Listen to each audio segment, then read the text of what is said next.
बहुत समय पहले इटली की एक छोटी सी वैली में दो कजिन्स रहते थे, पाब्लो और ब्रूनो। दोनों यंग थे, एनर्जेटिक थे, और उनकी सबसे बड़ी क्वालिटी थी उनका ड्रीम बिग करने का एटीट्यूड। वो दोनों हमेशा यही बात करते कि एक दिन वो विलेज के सबसे रिच आदमी बनेंगे। एक दिन विलेज में अनाउंसमेंट हुआ कि किसी को रिवर से पानी लाकर टाउन स्क्वायर के सिस्टर्न में भरना है। जॉब मिली पाब्लो और ब्रूनो को। दोनों ने दो दो बकेट्स उठाए और काम शुरू कर दिया। हर बकेट के लिए उन्हें एक पेनी मिलता था। ब्रूनो खुश था। उसे लग रहा था कि यही तो ड्रीम जॉब है। वो कैलकुलेट करता, 100 बकेट्स यानी $1 पर डे, एक हफ्ते में नए शूज, एक महीने में गाय, और 6 महीने में एक नई हट। लेकिन पाब्लो थोड़ा अलग सोच रहा था। उसका बैक दर्द कर रहा था, हाथों में ब्लिस्टर्स थे, और उसे समझ आ गया था कि यह काम सिर्फ शॉर्ट टर्म इनकम देगा, लेकिन लॉन्ग टर्म फ्रीडम नहीं। अगली सुबह उसने ब्रूनो को प्लान बताया, लेट्स बिल्ड एक pipeline from the river to village. Bruno हंसा, मजाक उड़ाया। उसे लगा कि पाइपलाइन बनाना पागलपन है, लेकिन पाब्लो ने डिसाइड कर लिया था। वो आधा दिन बकेट्स उठाता और आधा दिन और वीकेंड्स पाइपलाइन बनाने में लगाता। उसे पता था कि स्टार्ट में इनकम कम होगी, पर अगर पाइपलाइन बन गई तो पानी खुद ब खुद बहेगा, इनकम आती रहेगी, चाहे वो काम करे या नहीं। ब्रूनो ने लग्जरी चूज किया, नए क्लोथ्स, फैंसी मील्स और वीकेंड्स में आराम। दूसरी तरफ पाब्लो क्वाइटली टिक करता रहा। गांव वाले उसका मजाक उड़ाते, लेकिन पाब्लो कहता, short term pain equals long term gain, keep your eyes on the price. Finally 2 साल बाद पाइपलाइन कंप्लीट हो गई। पानी फ्रीली विलेज में आने लगा और पाब्लो को अब पानी के फ्लो के साथ इनकम मिलने लगी। पड़ा बिना बकेट्स उठाए, बिना काम किए। वो रात को सोता तब भी पैसा आता था। वो प्ले करता वीकेंड्स में, तब भी पैसा आता था। पाब्लो द बकेट कैरियर अब बन चुका था, Pablo the pipeline man. Bruno का शरीर थक चुका था, कमर झुकी हुई थी, और अब कोई उसका मजाक उड़ाता था। पाब्लो को उसे देखकर दुख होता था, इसलिए उसने ब्रूनो को ऑफर दिया, आओ मैं तुम्हें पाइपलाइन बनाना सिखाता हूँ। मैंने पूरा सिस्टम तैयार किया है, क्या टूल्स चाहिए, कैसे डाइजी करना है, कहाँ पाइपलाइन डालनी है, सब कुछ। ब्रूनो ने फाइनली समझा और दोनों ने मिलकर पाइपलाइन बिल्डिंग का सिस्टम बनाया जो पूरी दुनिया में फैल गया। लेकिन सबसे दुखद बात यह थी, जब भी वो किसी नए व्यक्ति को पाइपलाइन के बारे में समझाते तो ज्यादातर लोग एक्सक्यूजेस देते थे, मेरे पास टाइम नहीं है, ये रिस्की है, मैंने सुना है कोई दोस्त फेल हो गया था, मैं तो बकेट कैरिंग में ही ठीक हूँ। पाब्लो और ब्रूनो को समझ आ गया कि ये दुनिया बकेट कैरिंग वर्ल्ड है और बहुत कम लोग होते हैं जो पाइपलाइन ड्रीमिंग करते हैं। मॉरल, अगर आप भी चाहते हो कि आपकी इनकम बिना रुके आती रहे, तो पाइपलाइन बिल्डिंग ही एकमात्र रास्ता है। Buckets give you money today, pipelines give you money for life. Lesson 1, who are you, a bucket carrier और अ पाइपलाइन बिल्डर? क्या आप भी वही करते हैं जो 90% लोग करते हैं? मतलब, काम करो, पैसा पाओ। 1 घंटे काम किया, 1 घंटे का पेमेंट। 1 दिन काम किया, 1 दिन की सैलरी। यही होता है बकेट कैरिंग सिस्टम। पाब्लो ने बहुत जल्दी इस सिस्टम की लिमिटेशन समझ ली थी। उसने देखा कि अगर किसी दिन वो बीमार हो जाए या काम पर ना जाए तो पैसा भी आना बंद। इसी को ऑथर ने कहा है टाइम फॉर मनी ट्रैप, जहां इनकम सिर्फ तभी आती है जब आप फिजिकली काम कर रहे होते हो। इमेजिन कीजिए एक डेंटिस्ट जो हफ्ते में सिर्फ 3 दिन काम करता था और $1 लाख से ज्यादा कमा रहा था। लेकिन जैसे ही उसके हाथों में आर्थराइटिस हुआ, वो काम नहीं कर पाया और इनकम भी चली गई। अब वो यूनिवर्सिटी में पढ़ा रही है और इनकम घट गई 1/3 तक। यही प्रॉब्लम है बकेट कैरिंग सिस्टम की। जैसे ही आप रुकते हो, इनकम भी रुक जाती है। यही रीजन था कि पाब्लो ने सोचा there must be a better way, और वो सोल्यूशन था पाइपलाइन। पाइपलाइन का मतलब है ऐसा सिस्टम बनाना जो आपको काम किए बिना भी इनकम देता रहे। एक बार मेहनत करो, फिर वो सिस्टम खुद चलकर पैसा जनरेट करे। जैसे पाइपलाइन में पानी खुद ब खुद बहता है, वैसे ही रेजिडुअल इनकम आती रहती है। अब सवाल उठता है, आप कौन हैं? क्या आप भी ब्रूनो की तरह बकेट उठाते हो और सोचते हो कि यही बेस्ट है, या फिर आप पाब्लो की तरह लॉन्ग टर्म सोचते हो, सार्फिसेस करते हो और पाइपलाइन बनाना चाहते हो? ऑथर पूछता है, अगर कल आपकी जॉब चली गई या आप बीमार हो गए या कोई इमरजेंसी आ गई, तो आप कितने दिनों तक घर चला सकते हो? 6 महीने, 3 महीने, 3 हफ्ते? ज्यादातर लोग उस वक्त रियलाइज करते हैं कि उनके पास कोई लाइफ लाइन नहीं है, कोई पाइपलाइन नहीं है। पाब्लो ने समझा कि सिर्फ मेहनत से नहीं, सिस्टम से पैसा बनता है। वो बकेट भी उठा रहा था, लेकिन साथ साथ पाइपलाइन भी बना रहा था, और यही माइंडसेट उसे फाइनेंशियल फ्रीडम की तरफ ले गया। इसलिए लेसन क्लियर है। अगर आप चाहते हो कि आपके पास फ्यूचर में सिक्योरिटी, फ्रीडम और पीस ऑफ माइंड हो, तो आज से ही पाइपलाइन बनाना शुरू करो, क्योंकि असली वेल्थ वहीं से आएगी, पाइपलाइन से, ना कि बाल्टी से। Lesson 2, we live in a bucket carrying world. हम जिस दुनिया में रहते हैं वहां ज्यादातर लोग बकेट कैरिंग माइंडसेट के साथ जीते हैं। बचपन से ही हमें सिखाया जाता है, स्कूल जाओ, अच्छी पढ़ाई करो, अच्छी जॉब लो और मेहनत से कमाओ। यही रीजन है कि जब पाब्लो ने ब्रूनो को पाइपलाइन बनाने का आइडिया बताया तो ब्रूनो ने उसे रिजेक्ट कर दिया। उसे लगा कि यह सब क्रेजी और रिस्की है। उसने सोचा, मैं तो 100 बकेट्स रोज कैरी करता हूं और $1 डेली कमाता हूं, महीने में गाय खरीद सकता हूं और 6 महीने में नई हट। इससे अच्छा और क्या चाहिए। लेकिन इस सोच का प्रॉब्लम यह है, यह सिस्टम शॉर्ट टर्म पैसा देता है पर लॉन्ग टर्म फ्रीडम नहीं। ये कहानी मंकी सी मंकी डू जैसी है। लोग जो दूसरों को करते देखते हैं वही करने लगते हैं। जैसे एक बच्ची ने स्टेथोस्कोप को मैकडॉनल्ड्स हेडसेट समझ लिया क्योंकि वो हमेशा वही देखती थी। हमने भी हमेशा यही देखा कि लोग नौकरी करते हैं, पैसा कमाते हैं, इसलिए हमें लगता है कि यही सही तरीका है। ऑथर ने बताया कि ये दुनिया बकेट कैरिंग से भरी हुई है क्योंकि हम वही करते हैं जो हमारे पेरेंट्स ने किया। हमें सिखाया गया है कि बड़ी बकेट उठाने से ज्यादा पैसा मिलेगा। करियर बदलते हैं लेकिन तरीका वही रहता है, कैरी बिगर बकेट्स। एग्जाम्पल के तौर पर एक एवरेज अमेरिकन साल में $28,500 कमाता है। टैक्स के बाद सिर्फ $22,500 बचते हैं और इतने में बेसिक नीड्स भी मुश्किल से पूरी होती हैं। अब सोचिए, अगर जरूरत बढ़े तो लोग क्या करते हैं? सिंपल, और ज्यादा बकेट्स उठाते हैं, दूसरा जॉब करते हैं, वीकेंड में भी काम करते हैं, बच्चे भी काम पर जाते हैं।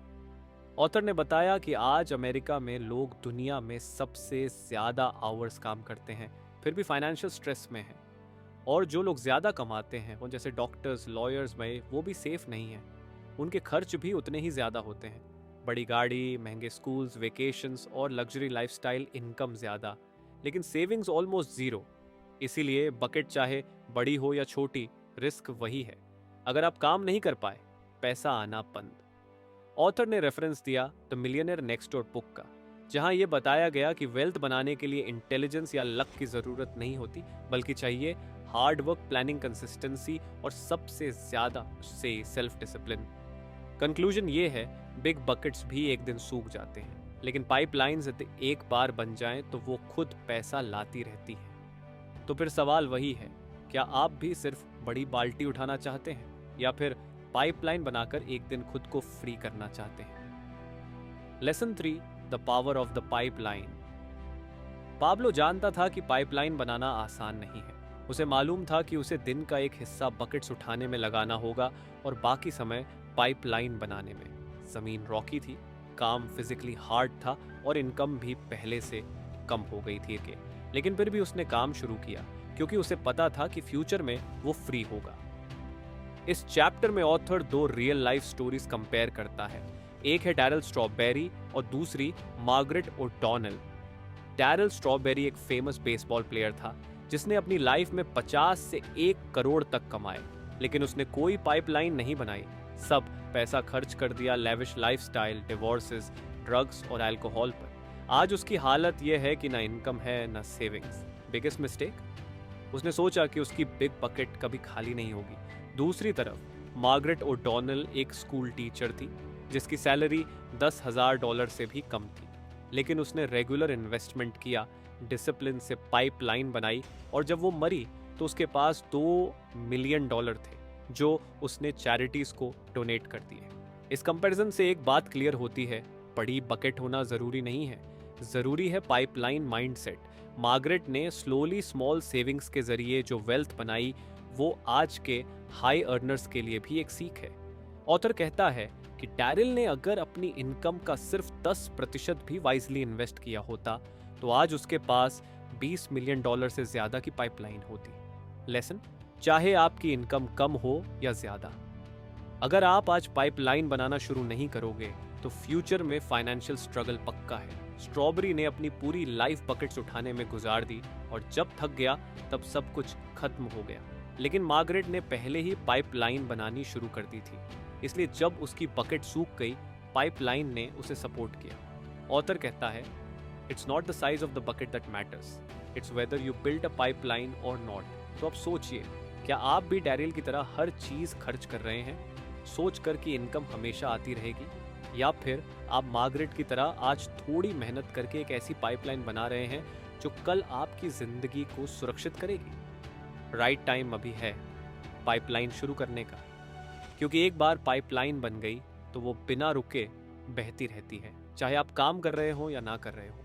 यही है असली power of the pipeline. Lesson 4, leverage, the power behind the pipeline. Pablo की पाइपलाइन बनने के बाद सबसे बड़ा फायदा ये हुआ, अब उसे काम करने की जरूरत नहीं थी, फिर भी पानी बहता रहा और पैसा आता रहा। वो खाना खा रहा हो, सो रहा हो या छुट्टियां मना रहा हो, पाइपलाइन खुद काम करती थी। ऑथर इस लेसन में एक की कॉन्सेप्ट इंट्रोड्यूस करता है, लेवरेज। लेवरेज का मतलब है कम मेहनत में ज्यादा रिजल्ट पाना। ये वही फोर्स है जो एक छोटी सी चीज को बड़ी पावर में बदल देती है। जैसे गुटनबर्ग ने जब प्रिंटिंग प्रेस बनाई तो उसने बुक कॉपिंग को मैनुअल से ऑटोमेटिक बना दिया। पहले एक सादा किताब बनाने में महीने लगते थे, अब हजारों कॉपी एक दिन में संभव हो गई। यही है लीवरेज का पावर। 2 प्रकार के लीवरेज होते हैं। एक, टाइम लीवरेज, जैसे जब आप कर्मचारी नियुक्त करते हो और वो आपके लिए काम करते हैं। आप एक इंसान हो, लेकिन 10 लोगों के जरिए 10 गुना काम हो रहा है। 2, मोनी लेवरेज, जैसे जब आप स्टॉक मार्केट में इन्वेस्ट करते हो। $100 अगर 10% रिटर्न देता है तो कंपाउंड होकर वो धीरे धीरे लाखों में बदल सकता है। बस टाइम और पेशेंस चाहिए। ऑथर ने वॉरेन बफेट का एग्जाम्पल दिया। अगर 1965 में आपने उसकी कंपनी बर्कशायर हैथवे में सिर्फ $300 इन्वेस्ट किया होता तो 1998 तक वो बढ़कर 1 मिलियन से ज्यादा बन चुका होता। बस एक बार सही जगह इन्वेस्ट किया गया, पैसा पाइपलाइन बन गया। पाब्लो और बफेट दोनों ने लेवरेज को समझा और इस्तेमाल किया। पाब्लो ने टाइम लेवरेज यूज किया, पहले मेहनत से पाइपलाइन बनाई और बाद में वो खुद चलता रहा।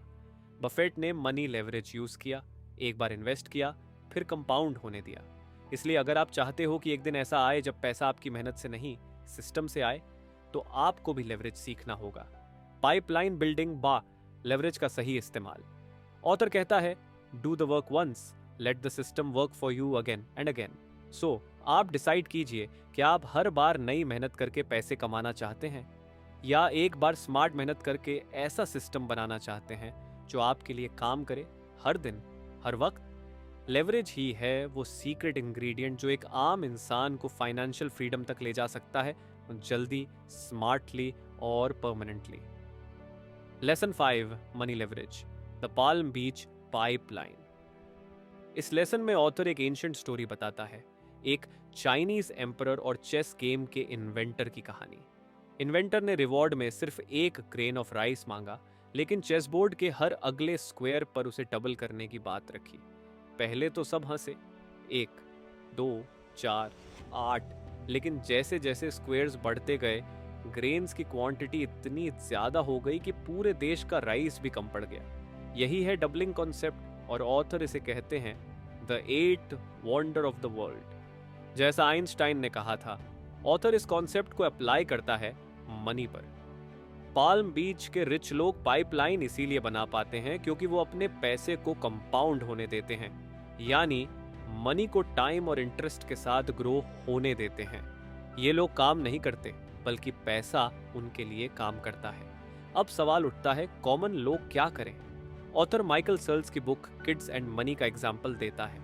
वो कहता है कि बच्चों को 3 जार्स देने चाहिए, 1 spend and give, 2 save, 3 invest. Adults भी यही प्रिंसिपल फॉलो कर सकते हैं। इनकम का एक हिस्सा खर्च करें, थोड़ा बचाएं और एक पोर्शन इन्वेस्ट करें पाइपलाइन बनाने के लिए। ऑथर बताता है कि रिच बनने वाले ज्यादातर लोग एक्चुअली मिडिल क्लास बैकग्राउंड से आते हैं। उन्होंने बस डिसिप्लिन्ड तरीके से पाइपलाइन बिल्ड की होती है। स्टैटिस्टिकली 80% मिलियनेयर सेल्फ मेड होते हैं और उन्होंने अपनी इनकम का 15 से 20% लॉन्ग टर्म इन्वेस्टमेंट्स में डाला होता है, जैसे stocks, bonds, rental property, pension funds etcetera. अब अगर आपके पास इन्वेस्ट करने के लिए ज्यादा पैसा नहीं है तो क्या करें?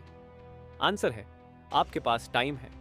और नेक्स्ट चैप्टर में ऑथर बताएगा टाइम लेवरेज कैसे यूज करें। लेकिन इस लेसन का मेन मैसेज ये है, पैसे को अगर सही तरीके से इन्वेस्ट किया जाए और टाइम दिया जाए तो वो खुद पाइपलाइन बन जाता है। कंपाउंड इंटरेस्ट एक ऐसा साइलेंट इंजन है जो धीरे धीरे आपकी वेल्थ को बहुत बड़ा बना देता है। सो अब आप सोचिए, क्या आप अपने पैसे को सिर्फ खर्च कर रहे हो या उसको ग्रो करने के लिए इन्वेस्ट भी कर रहे हो ताकि कल वो आपके लिए पाइपलाइन बन सके? पाल्म बीच पाइपलाइन सिर्फ अमीरों के लिए नहीं है, वो हर उस इंसान के लिए है जो अपने पैसे को समझदारी से लीवरेज करता है। Lesson 6, time leverage, the peoples pipeline. इस चैप्टर में ऑथर एक बहुत इंपॉर्टेंट ट्रूथ बताता है। अगर आपके पास पैसे लेवरेज करने के लिए नहीं है तो कोई बात नहीं, आपके पास टाइम है और टाइम ही है सबसे बड़ा इक्वलाइजर। ऑथर 2 प्लान्स एक्सप्लेन करता है। 1, 50 साल का पाइपलाइन प्लान, जैसे मार्गरेट और डॉनेल ने किया, दशकों तक निवेश किया और अंत में मिलियनियर बने। 2, 5 साल का पाइपलाइन प्लान, जिसमें आप अपना टाइम स्मार्ट तरीके से यूज करके जल्दी पाइपलाइन बना सकते हैं। पाब्लो ने यही किया। वो दिन में बकेट्स उठाता था और इवनिंग्स वीकेंड्स में पाइपलाइन डिच करता था। ब्रूनो आराम करता था, लेकिन पाब्लो अपने हर 1 घंटे को वाइजली यूज करता था। ऑथर एक बात पर जोर देता है, हम सबके पास रोज 1440 मिनट होते हैं। फर्क सिर्फ इतना है कि कोई इस टाइम को वेस्ट करता है और कोई इन्वेस्ट। एग्जाम्पल, टीवी देखने में एवरेज आदमी हफ्ते के 30 घंटे खर्च करता है। अगर यही 2 घंटे रोज पाइपलाइन बिल्डिंग में लगाएं तो साल में 800 घंटे एक्स्ट्रा मिल जाते हैं, यानी 100 full extra working days. Author कहता है, सक्सेसफुल लोग वही होते हैं जो अपने खाली समय का सही यूज करते हैं। टॉप 10% अर्नर्स हफ्ते में एवरेज 52 घंटे काम करते हैं, जबकि लो इनकम अर्नर्स सिर्फ 45 घंटे। लेकिन फर्क सिर्फ आवर्स का नहीं, बल्कि इस बात का है कि वो लोग अपने टाइम को लेवरेज कैसे करते हैं। टीवी, मोबाइल और आराम से ज्यादा वैल्यूबल है टाइम, अगर आप उसे वाइजली पाइपलाइन बिल्डिंग में लगाते हो। ऑथर एक वार्निंग भी देता है, अभी पाइपलाइन बनाओ जब सब कुछ अच्छा चल रहा है, क्योंकि जब जरूरत पड़ेगी तब शुरू करना बहुत लेट हो जाएगा। वो एग्जाम्पल देता है, एक आदमी 30वीं मंजिल से गिरता है और 10वीं मंजिल पर कोई पूछता है कैसे हो, तो वो कहता है अब तक तो सब ठीक है। बट क्लियरली सब कुछ ठीक नहीं रहेगा। स्मार्ट लोग एंट की तरह सोचते हैं, जो गर्मी में सर्दियों के लिए फूड स्टोर करता है, जबकि ग्रास हॉपर मस्ती करता है और बाद में भूखा मरता है। सो लेसन 6 का सबसे बड़ा संदेश ये है, आपके पास पैसा हो ना हो, टाइम तो है। अगर आप दिन के कुछ घंटे इन्वेस्ट करते हो पाइपलाइन बनाने में, तो 5 साल में वो पाइपलाइन आपको फाइनेंशियल फ्रीडम दे सकती है। टाइम लेवरेज सबके लिए अवेलेबल है, वो अमीर के पास भी 24 घंटे हैं और आपके पास भी। अब चॉइस आपकी है, रिलैक्स करना है या उस रिलैक्सेशन के लिए सिस्टम बनाना है। बिकॉज एक बार पाइपलाइन बन गई, आप आराम कर सकते हो और पाइपलाइन आपकी इनकम लाती रहेगी। Lesson 7, E compounding, the ultimate pipeline. इस लेसन में ऑथर इंट्रोड्यूस करता है एक नया और मॉडर्न कंसेप्ट, ई कंपाउंडिंग यानी इलेक्ट्रॉनिक कंपाउंडिंग, और इसे कहता है अल्टीमेट पाइपलाइन। पाब्लो ने अपने गांव में सिर्फ एक पाइपलाइन बनाई थी, लेकिन उसके बाद उसने सोचा, अगर मैं एक पाइपलाइन बना सकता हूं तो दूसरी क्यों नहीं, और फिर तीसरी। वो चाहता था कि हर विलेज में पाइपलाइन हो, और इसी सोच ने उसे इंस्पायर किया सिस्टम बनाने के लिए। ई कंपाउंडिंग का मतलब है एक ऐसा सिस्टम जो मल्टीप्लाई होता है, ग्रो करता है और सेल्फ रेप्लिकेट भी कर सकता है, थैंक्स टू टेक्नोलॉजी और ऑटोमेशन। ऑथर एक्सप्लेन करता है कि आज की दुनिया में पाइपलाइन बिल्डिंग पहले से कहीं ज्यादा आसान हो गई है, क्योंकि हमारे पास हैं internet, online tools, automated systems, global reach. Pablo ने पाइपलाइन बनाने में 2 साल लगाए, लेकिन अगर वो आज के ज़माने में होता तो शायद वो सिस्टम बनाकर हज़ारों लोगों को ट्रेन कर रहा होता और वो लोग अपनी पाइपलाइंस बना रहे होते। यही है डुप्लीकेशन और मल्टीप्लिकेशन का पावर। एक आइडिया को बार बार कॉपी करना और हर बार उसे इनकम जनरेट करना। ई कंपाउंडिंग से पाइपलाइन सिर्फ इनकम देती नहीं, बल्कि अपने आप ग्रो करती है, दूसरों को एम्पावर करती है और धीरे धीरे नेटवर्क इफेक्ट से बहुत बड़ी बन जाती है। ऑथर कहता है कि आज का दौर है, don't just build a pipeline, build a pipeline that builds more pipelines. मतलब ऐसा सिस्टम बनाओ जो लोगों को पाइपलाइन बनाना सिखाए और फिर वो लोग औरों को सिखाएं। ये चेन रिएक्शन की तरह काम करता है और यही है ई कंपाउंडिंग। इसलिए अगर आप सोच रहे हो कि पाइपलाइन सिर्फ एक बार की इनकम देगी, तो सोच बदलो। सही तरीके से बनाया गया सिस्टम लाइफ टाइम इनकम दे सकता है और वो इनकम समय के साथ कंपाउंड होती जाएगी। सो इस लेसन से क्या सीखें? एक पाइपलाइन पावरफुल होती है, एक डुप्लीकेबल सिस्टम बहुत ज्यादा पावरफुल होता है, और अगर वो सिस्टम टेक्नोलॉजी से जुड़ा है तो ई कंपाउंडिंग शुरू हो जाता है। पाब्लो की तरह आप भी एक पाइपलाइन बना सकते हैं, लेकिन अगर आप चाहो तो वो पाइपलाइन औरों की पाइपलाइन बनवाएगी, और यहीं से शुरू होता है अंतिम स्वतंत्रता। Lesson 8, do you prefer the 50-year plan और द 5-year प्लान? इस आखिरी लेसन में ऑथर आपसे एक सीधा सवाल पूछता है, क्या आप 50 साल मेहनत करना चाहते हैं या 5 साल स्मार्ट मेहनत करके फाइनेंशियल फ्रीडम पाना चाहते हैं? 50 साल का योजना यानी ट्रेडिशनल तरीका, स्कूल जाओ, नौकरी करो, 40 से 50 साल तक मेहनत करते रहो, रिटायरमेंट के बाद थोड़ा पैसा मिले, वो भी बिना गारंटी, या ये प्लान वही है जो ज्यादातर लोग फॉलो करते हैं। इसमें सिक्योरिटी का इल्यूजन होता है, लेकिन रियलिटी ये है कि इन्फ्लेशन बढ़ती रहती है, मेडिकल इमरजेंसीज आ सकती हैं और सेविंग्स खत्म हो सकती है।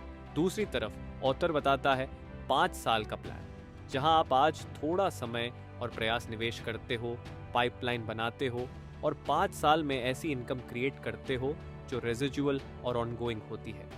इस पाइपलाइन से आपको टाइम फ्रीडम मिलता है, लोकेशन इंडिपेंडेंस मिलती है और सबसे बड़ी बात, पीस ऑफ माइंड मिलता है। ऑथर कहता है, पाब्लो ने शुरुआत में 2 साल बहुत मेहनत की, इनकम कम हो गई, लोग हंसे, लेकिन फिर उसने ऐसा सिस्टम खड़ा किया जो बिना उसके काम किए चलता रहा। सेम फिलॉसफी आप भी अप्लाई कर सकते हो। आज थोड़ा सैक्रिफाइस करो, इवनिंग्स और वीकेंड्स इन्वेस्ट करो और 5 साल में ऐसा बिजनेस या सिस्टम बना लो जो आपको लाइफ टाइम पैसा देता रहे। ऑथर ये भी क्लियर करता है कि शॉर्टकट नहीं है, पाइपलाइन बनाने में मेहनत लगती है, डेडिकेशन चाहिए और लॉन्ग टर्म थिंकिंग जरूरी है, लेकिन वंस पाइपलाइन बन गई, आप ट्रूली फ्री हो जाते हो। अब डिसीजन आपका है, क्या आप भीड़ के साथ चलना चाहते हो, 50 साल तक जॉब करके फिर लिमिटेड पेंशन में जीना, या पाब्लो की तरह सोचना चाहते हो, 5 साल स्मार्ट काम करके ऐसा सिस्टम बनाना जो हमेशा चलता रहे। आपकी फ्रीडम आपके हाथ में है, आपके आज के चॉइसेस आपके कल का रिजल्ट तय करेंगे। तो अब आप चुनिए, बाल्टी उठाते रहना है या पाइपलाइन बनाकर आजादी पानी है। कंक्लूजन में ऑथर एक बार फिर पाब्लो और ब्रूनो की कहानी की तरफ लौटता है, लेकिन इस बार वो कहानी का सबसे बड़ा और फाइनल लेसन देता है। पाब्लो और ब्रूनो अब बुजुर्ग हो चुके हैं, उनकी पाइपलाइन पूरी दुनिया में फैल चुकी है, अब उन्हें काम करने की जरूरत नहीं है। पर जब भी वो गांव में किसी को बकेट्स उठाते हुए देखते हैं तो रुक कर अपनी कहानी सुनाते हैं। कुछ लोग उनकी बात सुनते हैं, इंस्पायर होते हैं और पाइपलाइन बनाना शुरू करते हैं, लेकिन ज्यादातर लोग वही पुरानी बातें कहते हैं, मेरे पास टाइम नहीं है, मेरे दोस्त ने कोशिश की थी, वो फेल हो गया। ये सब सिर्फ शुरू में जुड़ने वालों के लिए होता है, मैं बकेट्स उठाकर ही खुश हूं। पाब्लो और ब्रूनो को दुख होता है कि इतनी क्लैरिटी और पॉसिबिलिटी के बावजूद लोग विजन नहीं रखते, लेकिन फिर भी वो समझ चुके हैं कि ये दुनिया बकेट कैरिंग वर्ल्ड है और सिर्फ कुछ ही लोग पाइपलाइन ड्रीम देखते हैं। ऑथर इस मैसेज से कंक्लूजन करता है कि you can either keep trading your time for money और you can start building your pipeline today. Pablo ने सिस्टम बनाया, उसे डॉक्यूमेंट किया और दूसरों को सिखाया, ताकि पाइपलाइन सिर्फ एक आदमी की इनकम न रहे बल्कि पूरी कम्युनिटी को एम्पावर कर सके। ऑथर कहता है, अगर आप ये समझ चुके हो कि पाइपलाइन इज लाइफ लाइन, तो अब आपको एक्शन लेना है। स्टार्ट छोटा हो सकता है, लेकिन डायरेक्शन सही होना चाहिए। समय थोड़ा इन्वेस्ट करो, डिसिप्लिन लाओ और ऐसा सिस्टम बिल्ड करो जो आने वाले सालों तक चलता रहे, क्योंकि असली आज़ादी तब मिलती है जब पैसा सिर्फ आपकी मेहनत पर नहीं, आपके सिस्टम पर डिपेंड करता है। आप क्या चुनोगे? एक बकेट जो रोज उठानी पड़ेगी या एक पाइपलाइन जो रोज अपने आप चलेगी, अब फैसला आपका है। बिकॉज जैसे पाब्लो ने कहा, पाइपलाइन बनाना कोई मिरेकल नहीं, बस सही सोच, सुसंगत मेहनत और विजन चाहिए। Start building yours today. नहीं मेरे। तो दोस्तों, ये थी इस बुक की समरी और इसके मेन पॉइंट्स। आप कमेंट बॉक्स में बताएं कि बुक की किस बात ने आपको सबसे ज्यादा प्रभावित किया। Thank you. Have a better life.